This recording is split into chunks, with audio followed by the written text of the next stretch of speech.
नमस्कार बच्चों, हिंदी की इस कक्षा में आपका स्वागत है, अभिनंदन है। आज हम पाठ 10 अपूर्व अनुभव, जो कि एक संस्मरण है, उसका अध्ययन करेंगे।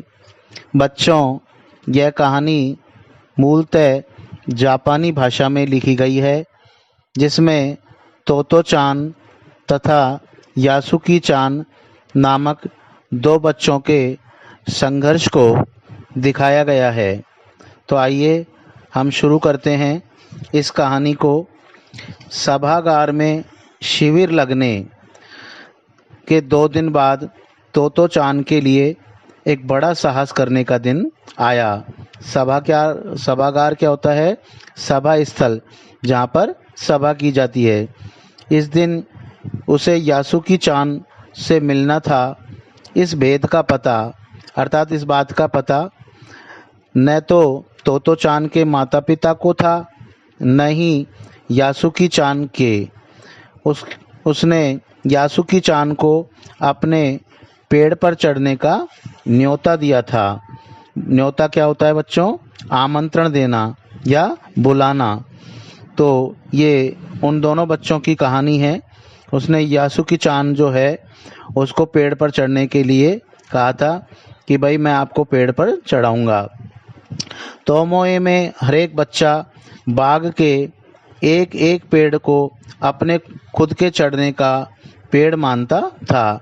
कि जो बच्चे थे वो इस विद्यालय में वहाँ पढ़ते थे, तो उन्होंने अपने अपने एक पेड़ को ये सोच रखा था या ये मान रखा था कि इस पेड़ पर वो ही अकेले चढ़ेंगे। तोतो चान का पेड़ मैदान के बाहरी हिस्से में कुहोनबत्सु जाने वाली सड़क के पास था। बड़ा सा पेड़ था, उसके चढ़ने जाओ तो पैर फिसल जाते, पर ठीक से चढ़ने पर जमीन से कोई 6 फुट की ऊंचाई पर एक द्विशाखा तक पहुंचा जा सकता था। द्विशाखा क्या होते हैं?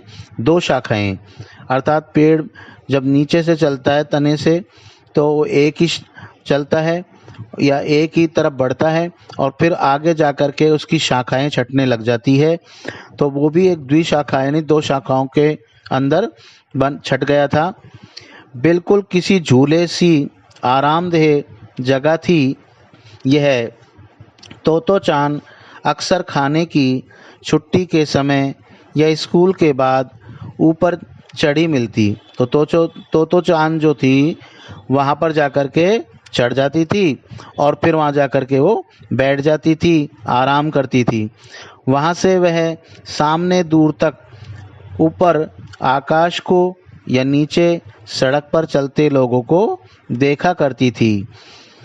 बच्चे अपने अपने पेड़ को निजी संपत्ति मानते थे। उन्होंने पेड़ों का बंटवारा कर रखा था और वो उसको अपनी व्यक्तिगत संपत्ति मानते थे। निजी मतलब अपनी स्वयं की। किसी दूसरे के पेड़ पर चढ़ना हो तो उससे पहले पूरी शिष्टता से माफ कीजिए, क्या मैं अंदर आ जाऊं, पूछना पड़ता था। यानी किसी दूसरे के पेड़ पर यदि वो चढ़ना चाहते थे तो उससे इजाज़त लेनी पड़ती थी, उससे निवेदन करनी पड़ती थी। पूर्ण शिष्टता के साथ, अर्थात आदर के साथ में वो पूछते थे उससे। यासुकी चान को पोलियो था। पोलियो क्या होता है बच्चा? ये एक बीमारी होती है जो छोटे बच्चों को अक्सर हो जाती है। इसके बाद बच्चा विकलांग हो जाता है और आसानी से चल नहीं सकता है। इसलिए यासुकी चान जो था उनको पोलियो था। इसलिए वह न तो किसी पेड़ पर चढ़ पाता था और न ही किसी पेड़ को निजी संपत्ति मानता था, कि वो अपनी व्यक्तिगत संपत्ति भी नहीं मानता था। अतः तोतो चान ने उसे अपने पेड़ पर आमंत्रित किया था।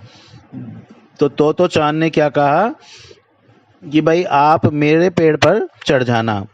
पर यह बात उन्होंने किसी से नहीं कही, क्योंकि अगर बड़े सुनते, बड़े से मतलब कोई और सुनता, उनके माँ बाप सुनते या कोई टीचर सुनते, तो जरूर डांटते।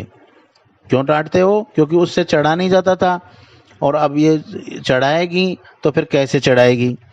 घर से निकलते समय तोतो चान ने माँ से कहा कि वह यासुकी चान के घर पर डैनोन चोपू जा रही है।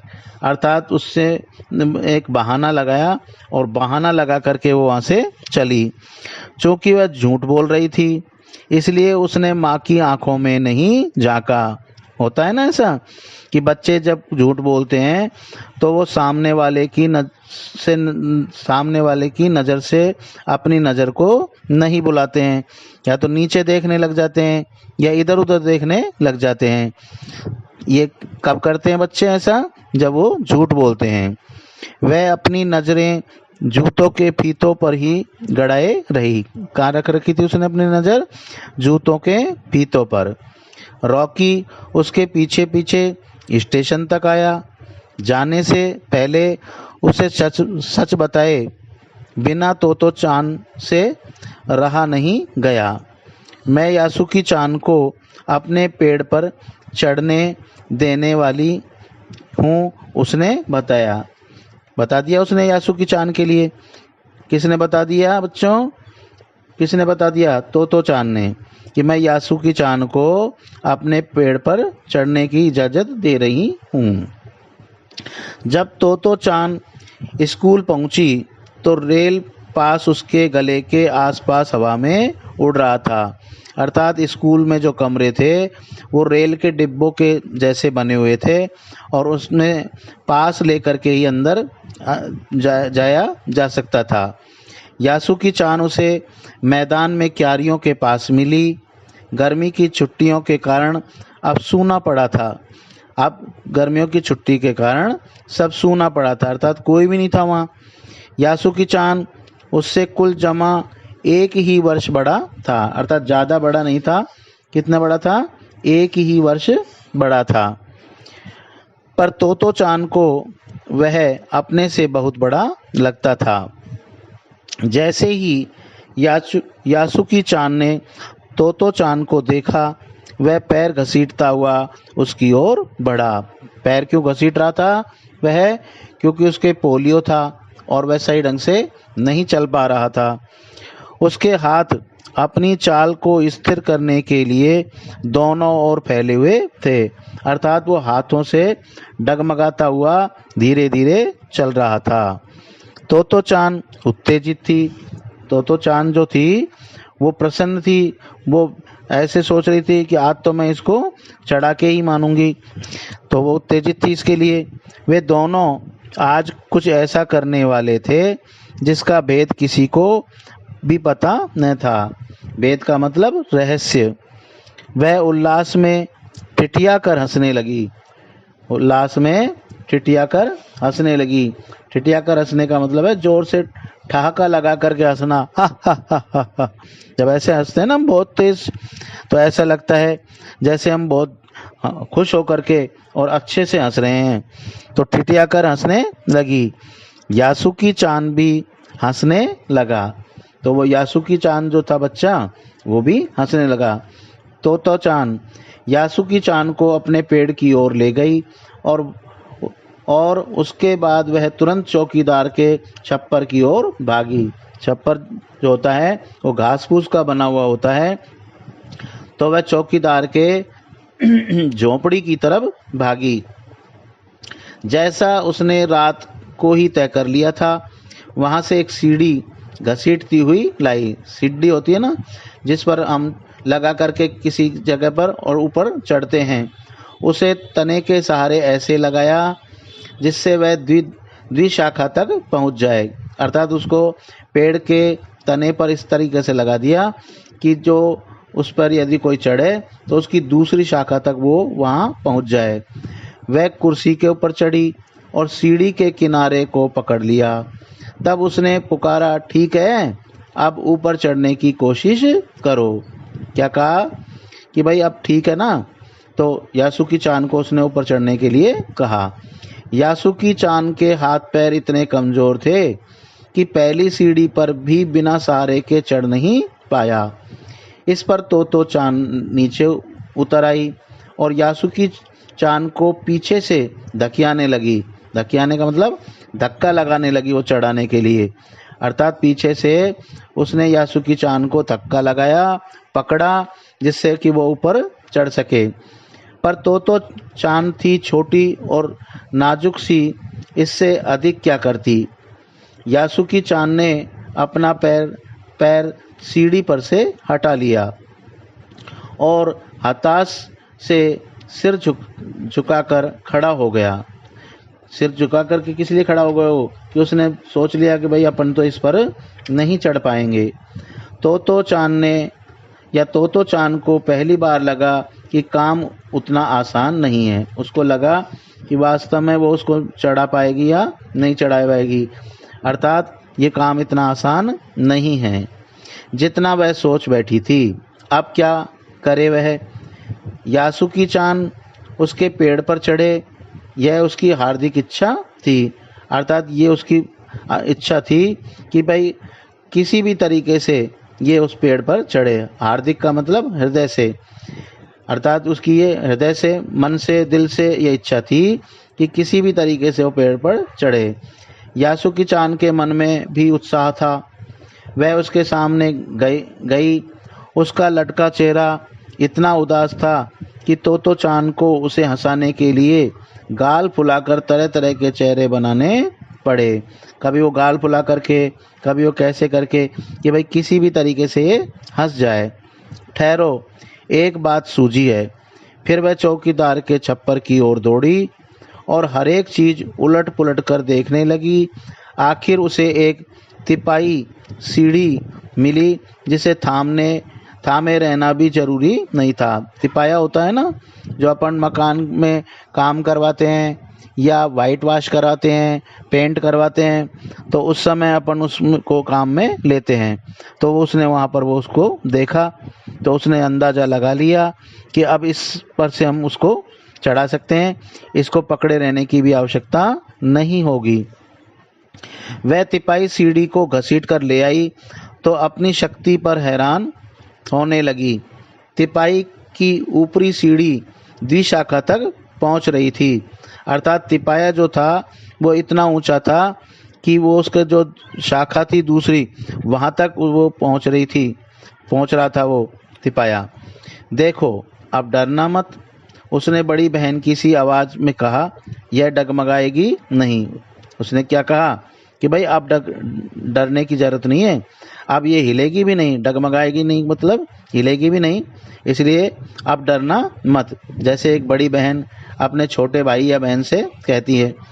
यासुकी चान ने घबराकर तिपाई सीढ़ी और पसीने से तरबतर तोते चान की ओर देखा। उसे भी पसीना आ रहा था। उसने पेड़ की ओर देखा और तब निश्चय के साथ पांव उठाकर पहली सीढ़ी पर रखा। निश्चय होकर के, अर्थात निश्चिंत होकर के उसने, क्योंकि अब उसको डर नहीं था गिरने का, इसलिए निश्चिंत होकर के उसने अपना पांव उठा करके पहली सीढ़ी पर रखा। उन दोनों को यह बिल्कुल भी पता न चला कि कितना समय यासुकी चान को ऊपर तक चढ़ाने में लगा। सूरज की गर्मी उन दिन उन पर पड़ रही थी, पर दोनों का ध्यान यासुकी चान के ऊपर तक पहुंचने में रमा था। तो चान नीचे से उसका एक एक पैर सीढ़ी पर धरने में मदद कर रही थी। अपने सिर से वह उसके पिछले हिस्से को भी स्थिर करती थी या करती रही, अर्थात उसने अपना सिर उसके पीछे के हिस्से पर लगा दिया, पीठ पर, जिससे कि उसको डर नहीं लगे और वो गिरे नहीं। यासुकी चान पूरी शक्ति के साथ जूझ रहा था और आखिर वह ऊपर पहुंच गया। धीरे धीरे वो बढ़ रहा था और पूरी शक्ति उसने भी लगा रखी थी, इसलिए वो ऊपर पहुंच गया। हुर्रे! पर उसे अचानक सारी मेहनत बेकार लगने लगी। तो चांद तो सीढ़ी पर से छलांग लगाकर द्विशाखा पर पहुंच गई, पर यासुकी चान को सीढ़ी से पेड़ पर लाने की हर कोशिश बेकार रही। यासुकी चान सीढ़ी थामे तो चान की ओर ताकने लगा। तो चान को रुलाई छूटने को हुई, अर्थात वो रोने के जैसा मन बनाने लगा। उसने कहा कि यासुकी चान को अपने पेड़ पर आमंत्रित कर तमाम नई नई चीजें दिखाएं, पर वह रोई नहीं। उसे डर था कि उसके रोने पर यासुकी चान भी रो पड़ेगा। उसने यासुकी चान को पोलियो से पिचकी और अकड़ी उंगलियों वाला हाथ अपने हाथ में थाम लिया। उसके खुद के हाथ से वह बड़ा था, उंगलियां भी लंबी थी। देर तक तोतो चान उसका हाथ थामे रही, तब बोली, तुम लेट जाओ, मैं तुम्हें पेड़ पर खींचने की कोशिश करती हूँ।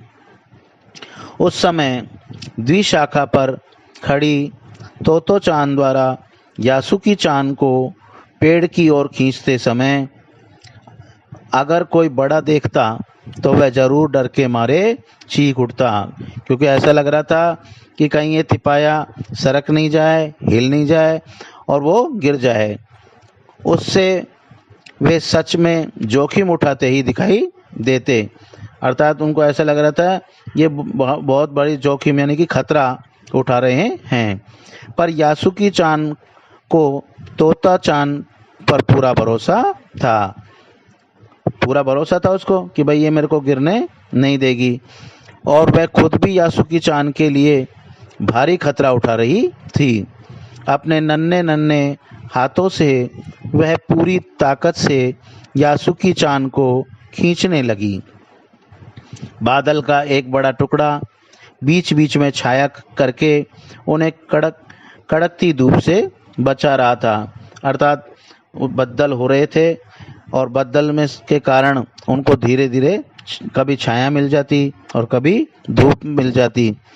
काफी मेहनत के बाद दोनों आमने सामने पेड़ की द्विशाखा पर थे, अर्थात पूरी मेहनत की उन्होंने बहुत देर तक, तो बहुत मेहनत के बाद में दोनों ऊपर चढ़ गए और दोनों पेड़ की द्विशाखा अर्थात दो शाखाओं पर थे। पसीने से तरबतर अर्थात पसीने से तरबतर हो रहे थे, वो बहुत ज़्यादा पसीना आ रहा था। अपने बालों को चेहरे पर से हटाते हुए तोतो चान ने सम्मान से झुककर कहा, मेरे पेड़ पर तुम्हारा स्वागत है। किसने कहा? तोतो चान ने। किससे कहा? यासुकी चान से, कि भाई मेरे पेड़ पर आपका स्वागत है। यासुकी चान डाल के सहारे खड़ा था, कुछ झिझकता हुआ वह मुस्कुराया। तब उसने पूछा, क्या मैं अंदर आ सकता हूँ? उस दिन यासुकी चान ने दुनिया की एक नई झलक देखी, क्योंकि अब तक वो कभी पेड़ पर चढ़ा ही नहीं था। अब आज इतना ऊपर चढ़ा है। अब आज ऊपर चढ़ने पर उसने आसपास देखा तो उसने एक दुनिया की एक नई झलक देखी, जिसे उसने पहले कभी न देखा था। तो ऐसा होता है पेड़ पर चढ़ना, यासुकी चान ने खुश होते हुए कहा। यासुकी चान ने क्या कहा कि भाई ऐसा होता है पेड़ पर चढ़ना। वे बड़ी देर तक पेड़ पर बैठे बैठे इधर उधर की गप्पे लड़ाते रहे, अर्थात बातचीत करते रहे, इधर उधर देखते रहे। उनको एक अच्छा अनुभव हो रहा था, अच्छा महसूस हो रहा था, अच्छा लग रहा था।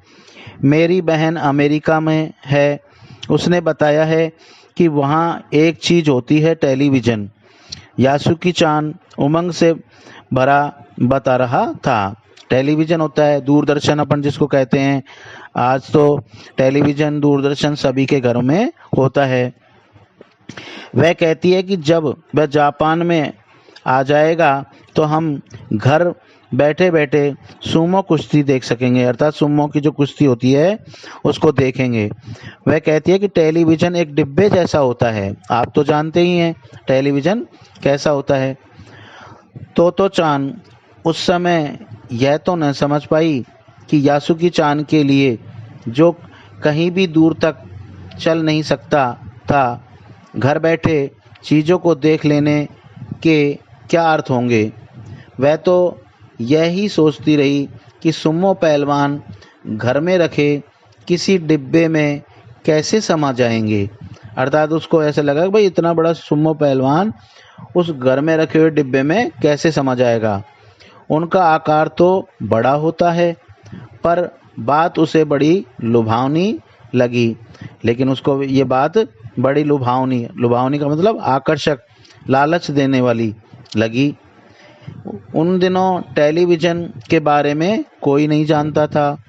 पहले पहले यासुकी चान ने ही तोतो चान को उसके बारे में बताया था। पेड़ मानो गीत गा रहे थे और दोनों बेहद खुश थे। यासुकी चान के लिए पेड़ पर चढ़ने का यह पहला और अंतिम मौका था। यासुकी चान पहली बार पेड़ पर चढ़ा है और अंतिम बार भी इसलिए कहा जा सकता है क्योंकि इतनी मेहनत करके अब वो उसको दोबारा चढ़ाना संभव नहीं था। और कौन उसके लिए तिपाया लेकर आएगा, कौन उसके लिए सीढ़ी लेके आएगा, तो इसलिए उसके लिए अंतिम मौका भी हो सकता था। तो इस प्रकार से बच्चों, आपने यह जापानी भाषा में लिखी गई कहानी को पढ़ा। इस कहानी से आपको क्या शिक्षा मिलती है कि हमको किसी की मदद करनी चाहिए। किसी की मदद करने के बाद में जब उसको वह मंजिल प्राप्त हो जाती है तो उसको कितनी खुशी होती है और उस खुशी से हमको कितनी दुआएं मिलती हैं। इसलिए हमको भी अपने किसी साथी की या मित्र की या रिश्तेदार की या आस पड़ोस में किसी व्यक्ति की जिसको मदद की आवश्यकता होती है उसकी मदद करनी चाहिए। और इस पाठ के माध्यम से यहाँ बच्चों को यही बताया गया है कि किस प्रकार का उन दोनों जापानी बच्चों को अनुभव हुआ पेड़ पर चढ़ने का। शेष अगली कक्षा में।